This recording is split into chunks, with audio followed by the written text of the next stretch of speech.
श्री गुरु ग्रंथ साहिब जी की बेअदबी मामलों की जांच के लिए बनाई गई सिट के मेंबर रहे पूर्व आईजी कुंवर विजय प्रताप सिंह को आज सिख जथेबंदियों द्वारा श्री हरमंदिर साहिब के मुख्य दरबार के बाहर प्लाजा में गोल्ड मेडल के साथ सम्मानित किया गया। इस दौरान बातचीत करते हुए जथेदार बलजीत सिंह दादूवाल ने कहा कि कुंवर विजय प्रताप सिंह ने गुरु ग्रंथ साहिब बेअदबी मामले में इंसाफ के लिए बहुत कुछ किया है। हिंदू भाईचारे वालों मुसलमान भाईचारे वालों आगू साहबान इत्थे आए हैं।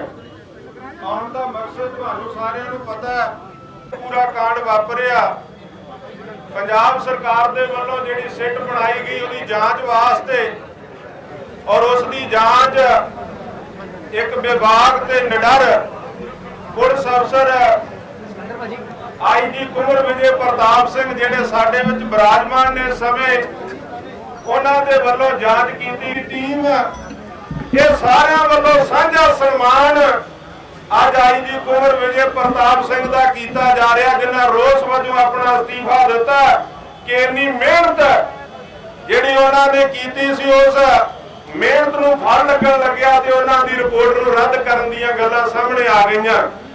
श्रोमणी अकाली दल 1920 दे आगू भी इत्थे पहुंचे आ। मैं समझदा पंथ दीयां नुमाइंदा जथेबंदियां चों कोई भी ऐसी जथेबंदी नहीं, निहंग सिंह जथेबंदियां कार सेवा वाले महापुरुष सिख प्रचारक वड्डी गिनती च उठे विदेशों तो भी सिख कौंसल, इसीलिए सिख कौम की तरफ से उनका सम्मान करना बनता है। वहीं पत्रकारों से बात करते हुए कुंवर विजय प्रताप सिंह ने कहा कि जिनके खिलाफ मैं जांच कर रहा था उसमें मेरी नौकरी, मेरी जान भी जा सकती थी। अगर फरीदकोट की अदालत में सबूतों के आधार पर फैसला आता तो मुझे कोई दुख नहीं था। जो लोग श्री गुरु ग्रंथ साहिब जी की हत्या कर सकते हैं उनके लिए लोकतंत्र की हत्या करना कौन सी बड़ी बात है। पर मुझे विश्वास था कि न्यायपालिका से इंसाफ मिलेगा, पर जो नहीं मिला। सब तो पहला श्री दरबार साहिब जी दे विच मत्था टेक के श्री गुरु ग्रंथ साहिब जी दे आगे नतमस्तक होके मैं इत्थे आया। मैनू बहुत चंगा महसूस होया, अच्छा लग्या कि जो मैं किया मैं नहीं कह सकता हाँ कि हाँ मैं क्लेम नहीं करता हाँ कि मैं कोई कुर्बानी की थी नौकरी छड़ के, लेकिन मेरी नौकरी गई श्री गुरु ग्रंथ साहिब जी की सेवा करते हुए। मैनू इस चीज़ का बहुत मान है कि श्री गुरु ग्रंथ साहिब जी की सेवा करते हुए अपनी नौकरी छड़ दी, अपनी नौकरी गंवा दी।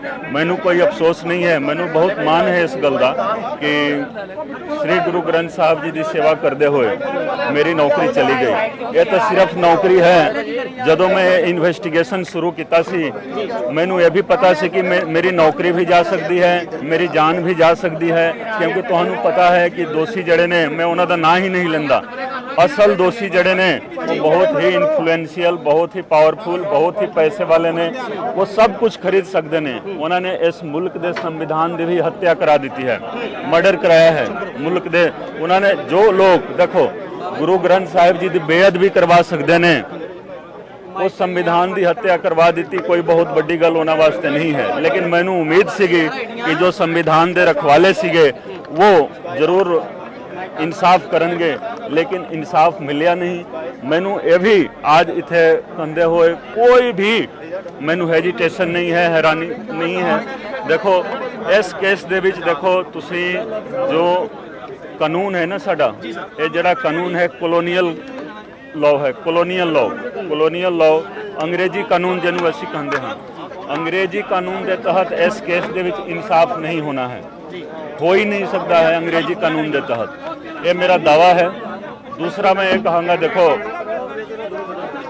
कि जो री इन्वेस्टिगेशन की गल कर रहे हैं, दोबारा इन्वेस्टिगेशन, तुसी एक सीट बना लो, दो बना लो, CBI ले आओ, तुसी जो मर्जी ले आओ, री इन्वेस्टिगेशन हो नहीं सकता है। टाइम पास जरूर होगा, लोगों को मूर्ख जरूर बनाया जाएगा। दूसरी गल यह है कि जो चलान मैं दिता सी, जो रिपोर्ट ना तो वो रिपोर्ट सरकार नू गई सी, कई लोगों को भुलेखा है कि ये रिपोर्ट सरकार नू दी गई सी, ना ही ये रिपोर्ट मानयोग हाई कोर्ट दे विच दाखिल हुई सी। साडी रिपोर्ट 9 चलाना दे रूप दे विच फरीदकोट दी मानयोग जिला अदालत दे विच दाखिल की गई सी। उन्हां 9 चलाना चो 5 चलान जड़े ने उन्होंने क्वैश कर दिता गया है, खारिज किया गया है। 4 चलान हुण भी जिंदा ने, ठीक है कि नहीं। लेकिन मैं ये कहूँगा हाँ कि देखो जो रिपोर्ट दी गई है वो रिपोर्ट मानयोग जिला अदालत फरीदकोट दे विच है। मैनू ये पता नहीं है कि वो रिपोर्ट किस तरह मतलब बिना रिपोर्ट देखे हुए जो फैसला आया है, मैं फैसला ना तो पढ़िया हाँ ना मैनू पढ़ना है ना ही मतलब मैनू उसकी लोड़ है। मैनू पहला तो पता सी, ठीक है, इस दे बारे पहला तो पता सी, ਤੇ मैं उस दे उत्ते कोई किंतु परंतु नहीं करना चाहता हाँ, कोई किंतु परंतु नहीं। जो फैसला आया है मानयोग हाई कोर्ट का जो फैसला है उस दे नाल मैनू कोई भी सुनो तो सही। ਜੇ ਤੁਸੀਂ ਰਿਪੋਰਟ ਇਨੀ ਤਨਦੇਹੀ ਦੇ ਨਾਲ ਬਣਾਈ ਸੀ ਤਾਂ ਕੋਰਟ ਨੇ ਖਾਰਜ ਕਿਉਂ ਕੀਤੀ? मेरी गल तो सुनो, जी। मैं तो जो ऑर्डर आया है ऑर्डर दे उत्ते कोई भी मैं बयान नहीं देना चाहता हाँ, उस दे उत्ते कोई भी मैं तर्क वितर्क असी नहीं करना चाहता हाँ, क्योंकि साडे मुल्क का जो कानून है वो इस चीज़ की इजाजत नहीं दिंदा। लेकिन इन्वेस्टिगेशन मेरे वालों सुनो, इन्वेस्टिगेशन मेरे वालों 2 साल तक की गई है, पूरी ट्रांसपेरेंट इन्वेस्टिगेशन रही है। एक एक लाइन जो है ना अपने आप दे विच सबूत है, ठीक है। तुसी जो सवाल किया कि खारिज क्यों हो गया मैनू नहीं पता है। जेकर मानयोग जिला अदालत सैशन अदालत फरीदकोट वालों साडे गवाहां दा बयान लिया जांदा, साडे वालों जो सबूत उत्थे पेश किए गए हैं उन्हां सबूतां नूं देख के गवाहां दा बयान दे के जो कुछ भी फैसला आउंदा सानू मंजूर सी, लेकिन साडे गवाहां दा बयान नहीं होया। मैनू मौका नहीं मिलिया कि अपने गवाहां नूं अदालत दे सन्मुख पेश कर सकां। मैनू मौका नहीं मिलिया कि जो अदालत दे विच असीं सबूत पेश कीते हाँ वो जो सबूत ने उन्हां सबूतां नूं वेखिया नहीं गया, क्योंकि निपटारा इहदा होना है फरीदकोट दी जिला अते सैशन अदालत दे विच।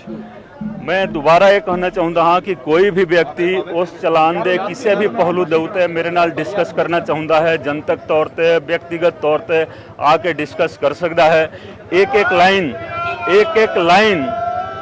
लाइन उस चलान दा जो लिखिया गया है वो गुरु गोबिंद सिंह जी दी कृपा दे नाल लिखिया गया है। मेरे अंदर वो काबिलियत नहीं सीगी कि मैं इस तरीके दी इन्वेस्टिगेशन कर सकदा सी। जो इन्वेस्टिगेशन होया है गुरु गोबिंद सिंह जी महाराज की कृपा दे नाल होया है। तो कोई भी व्यक्ति जेकर चाहता है, कोई भी कानून का जानकार होवे, किसी नूं भी बहुत हंकार होवे, वो मेरे नाल आके डिस्कस कर सकता है। मेरी गल सुनो, जो बेअदबी करवा सकते ने गुरु ग्रंथ साहिब जी की बेअदबी करवा सकते ने, ठीक है कि नहीं, वो कुछ भी कर सकते ने, मैनू कोई परवाह नहीं है उन्हां दा कोई स्टेटस नहीं है। हुण मैं दोबारा आज दा जिहड़ा सन्मान समारोह है, मैं देखो मैं ये दावे दे नाल कह सकता हाँ कि मानयोग जथेदार श्री दादूवाल साहब दे नाल मेरी आज पहली मुलाकात इत्थे हो रही है। आप जी ने भी मीडिया दे विच बयान दिता सी कि कोई मुलाकात नहीं है। ये असी श्री हरमंदिर साहिब जी दे सामने आज पहली मुलाकात हुई है। इन्हां दी रहनुमाई दे विच सारे संत समाज दे लोग, संत महापुरुष, वख-वख धर्मां दे, वख-वख संप्रदावां दे सारे संत महापुरुष आए ने। मैं इन्हां सारिਆਂ ਦਾ मैं धन्नवाद करदा हाँ। एक ऐसे तरीके का सन्मान मैनू उसे फरीदकोट दे विच दिता गया सी 2004 दे विच, जो गुरुद्वारा साहिब है सालाना समागम हुंदा है हर साल। एक सन्मान समारोह उत्थे होया सी। तुसी देखोगे बहुत वड्डा योगदान रहा उस सन्मान दा कि मैं इस केस नूं, क्योंकि जदों मैं फैसला लिया कि वड्डियां दे उत्ते हाथ पा ही देना है, तो वो सन्मान मैनू उसे फरीदकोट दा बार फरीदकोट दे विच बैठे हुए मैनू याद आ रहा सी कि ऐसे फरीदकोट दे विच मैनू सन्मान मिलिया है। वो ऑनेस्टी दा सन्मान सी। मैं कहा कि चलो जी चक दो काम, जेकर तुसी नहीं करोगे कोई होर नहीं कर सकता है। हुण सुनो मेरी गल सुनो, आज जो सन्मान इत्थे मिलिया होया है, मैनू नहीं पता है कि जो उस 2004 वाला सन्मान इत्थे तक लेके आया तो ये सन्मान मेरे हत्थे की करवाएगा मैनू पता नहीं है। लेकिन जो सन्मान हुंदा है, देखो एक सन्मान देने वाले दा हाथ साफ होना चाहिए है तो लेने वाले दा किरदार भी होना चाहिए है, ठीक है। तो इस करके कईयां ने किंतु परंतु भी की। मैं कहा कि नहीं मैं जावांगा, क्योंकि सन्मान देने वाले दा हाथ जेकर साफ है ना तो सन्मान लेन दे विच ते मेरा किरदार साफ है। मैं श्री हरमंदिर साहिब जी दे सामने श्री गुरु ग्रंथ साहिब जी नूं हाजिर नाजिर जान के ये वादा करदा हाँ कि जो सन्मान मैनू मिल रहा है ते मैं अपने इस किरदार नूं होर आगे तक ले जावांगा, समाज की सेवा करांगा। ये जो इंसाफ की लड़ाई है देखो आज तो शुरू हो रही है। ये ना समझो कि मैं नौकरी छड़ दी ਤਾਂ मतलब काम बहुत लोग खुश हो रहे ने कि मैं नौकरी ਛੱਡ ਦਿੱਤੀ। ਇਹ ਗੁਰੂ ਮਹਾਰਾਜ ਦਾ ਹੁਕਮ ਆਇਆ ਕਿ ਹੁਣ ਇਹ ਨੌਕਰੀ ਤੁਸੀਂ ਛੱਡੋ, ਨੌਕਰੀ ਦੇ ਵਿੱਚ ਰਹਿ ਕੇ ਤੁਸੀਂ ਕਮਜ਼ੋਰ ਹੋ ਗਏ ਹੋ ਤੇ ਇਹ ਕਮਜ਼ੋਰੀ ਤੁਸੀਂ ਛੱਡ ਦਿਓ।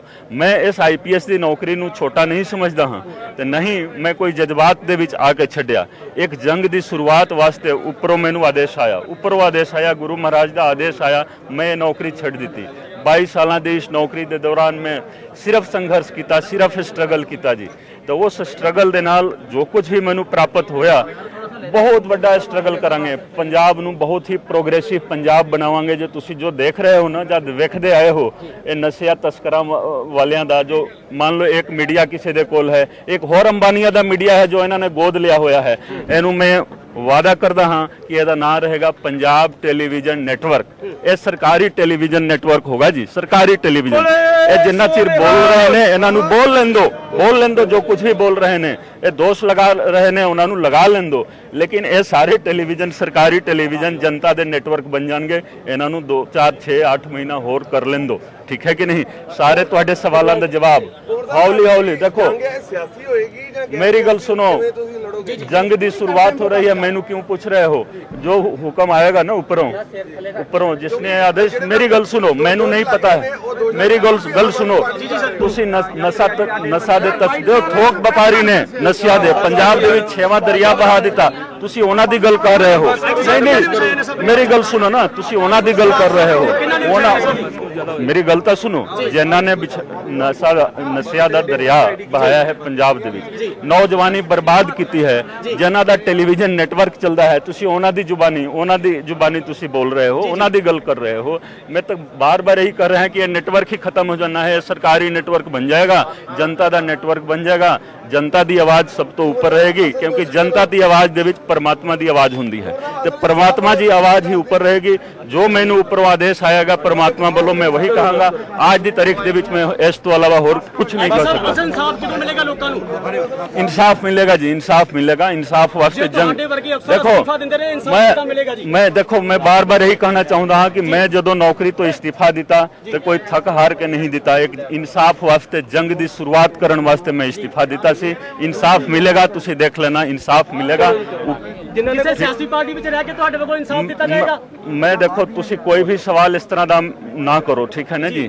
इस तरह का मैं बार यही कह रहा है कि जो मैनू ऊपर आदेश आएगा, मालिक परमेश्वर सब तो बड़ा है, जो वो मैनू आदेश करेगा समाज की भलाई वास्ते, ठीक है ना, इंसाफ वास्ते एक नवा पंजाब बनूगा जी, एक नवा पंजाब। तुसी देखोगे जो आज तो 100 साल 150 साल पहला जो पंजाब सीगा ना, वो पंजाब तुसी देखोगे। महाराजा रणजीत सिंह जी के बारे तुसी सुनिया होगा, उस तो पहला भी तुसी देखो पंजाब बहुत ही मतलब उन्नत पंजाब सीगा, बहुत ही वधिया तुसी सोच सकते सी, ठीक है कि नहीं। ते जो उस तरह का पंजाब बनूगा वो सारे ऐसे मिल के करेंगे, ठीक है ना। भारत टाइम्स के लिए अमृतसर से अजय सिंह घानिया की रिपोर्ट।